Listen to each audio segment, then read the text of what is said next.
ਪਾਰਲਮ ਜੀ ਮਜ਼ਾਕ ਨਾ ਕਰੋ ਤੇ ਸਾਨੂੰ ਦੱਸੋ ਵੀ ਭਾਰਤੀ ਸੰਵਿਧਾਨ ਵਿੱਚ ਐਸੀ ਕਿਹੜੀ ਚੀਜ਼ ਹੈ ਕਿ ਜਿਹਨੂੰ ਲਾਗੂ ਹੋਣ ਦੇ ਨਾਲ ਅमेरिका अपने $65 लेके आवेगा भारत ਵਿੱਚ भी ਮੈਨੂੰ ₹1 दे दियो। ऐसा की है? ऐसा है मखू जी कि जब भारत में अंग्रेजों का राज था, ठीक है, उस समय भारत के ₹1 और अमेरिका के $1 की कीमत बराबर होती। भारत में तथाकथित आजादी 15 अगस्त 1947 को देश आजाद हुआ। उसके बाद भारत की कुछ मुद्रा जो रुपया है वो गिरा और उस समय भारत का ₹13 और अमेरिका का $1 था। आज ये स्थिति है कि भारत का ₹65 और अमेरिका का $1। इसका मतलब है कि रुपया स्थिर नहीं है।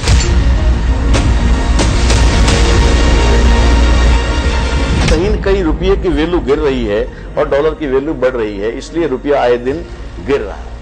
किसी भी देश की करेंसी देश के खजाने पर निर्भर करती है कि उस देश के अंदर सरकार या उस देश में सरकारी संपत्ति कितनी है, सरकारी गोल्ड कितना है, सरकारी जमीन जायदाद या और भी कारखाने कितने हैं। उनके आधार पर उस देश की करेंसी की वैल्यू गिनी जाती है। ओके।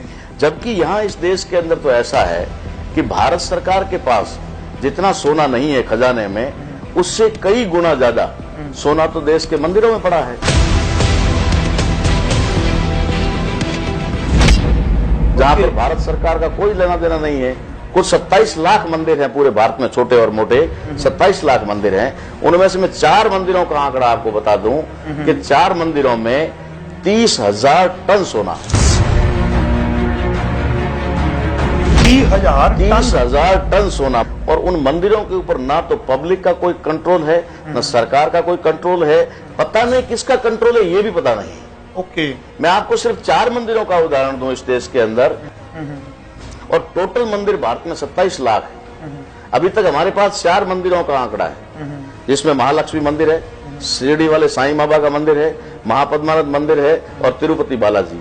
ये 4 मंदिरों के पास ऑन द रिकॉर्ड 30,000 टन सोना है। मैं दावे से कहता हूं कि अगर वो 30,000 टन सोना लाकर के भारत की खजाने में रख दिया जाए तो भारत का रुपया और डॉलर बराबरी में तो आज भी आ जाएगा, आज भी आ जाएगा। लेकिन अगर उन 27 लाख मंदिरों में रखी हुई प्रॉपर्टी और जो आज की तारीख में सरमाएदारों के पास में जो सरकार की संपत्ति बेच करके उनके हक और अधिकार में डाल दी गई है, उस सारी संपत्ति को अगर भारत सरकार की संपत्ति घोषित कर दिया जाए तो अमेरिका $65 लेकर ₹1 लेने आएगा।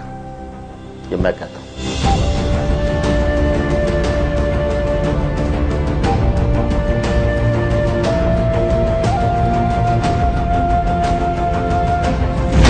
गल तो मैं याद आया है, ਤੁਸੀਂ सोने की गल कर दिओ कि मंदिरों के सोना पिया होया। अब कुछ समय पहला की गल है कि न्यूज़ दे विच मैं भी सुन रहा सा, साउथ वाली साइड किसी मंदिर के विचों बेइंतहा सोना निकलिया। मेरे ख्याल 5 कमरे खोले गए। इहदे बाबत तुहाडा की नजरिया है? ऐसा है कि ऐसे अथाह मंदिर जिनके बारे में मैंने जिक्र किया है कि वहां पर खजाने के रूप में अथाह सोना पड़ा हुआ है, वो जिसका जिक्र आप टीवी में कह रहे थे, हमने भी देखा था और हमने उसको गहराई से देखा था कि वो साउथ का एक मंदिर था जिसका नाम था महापद्मानाथ मंदिर। और वहां पर सोने के खजाने के रूप में जब 5 कमरों को खोला गया तो उसके अंदर लगभग 10,000 टन से ज्यादा सोना मिला था एक ही मंदिर में। उसके बाद जब छठे खजाने का छठा दरवाजा खोलने के लिए तैयारी हुई तो उसमें पता लगा कि वो जो पहले सोना मिला उससे कई गुना ज्यादा सोना उस कमरे में है या उस रूम में है। तो सुप्रीम कोर्ट ने ही उसके ऊपर रोक लगा दी, जबकि सुप्रीम कोर्ट को उसे पब्लिक का धन मान करके सरकार के हवाले कर देना चाहिए। लेकिन खुद सुप्रीम कोर्ट ने उस पर रोक लगाई कि नहीं, दरवाजा बंद करो, खोलना नहीं है। और उसके बाद वो खबर कहां गायब हुई, मीडिया के लोगों को अंदर घुसने पर रोक लगा दी गई और वो सोना किधर और कहां गायब हो गया आज दिन तक किसी को पता भी नहीं चला है।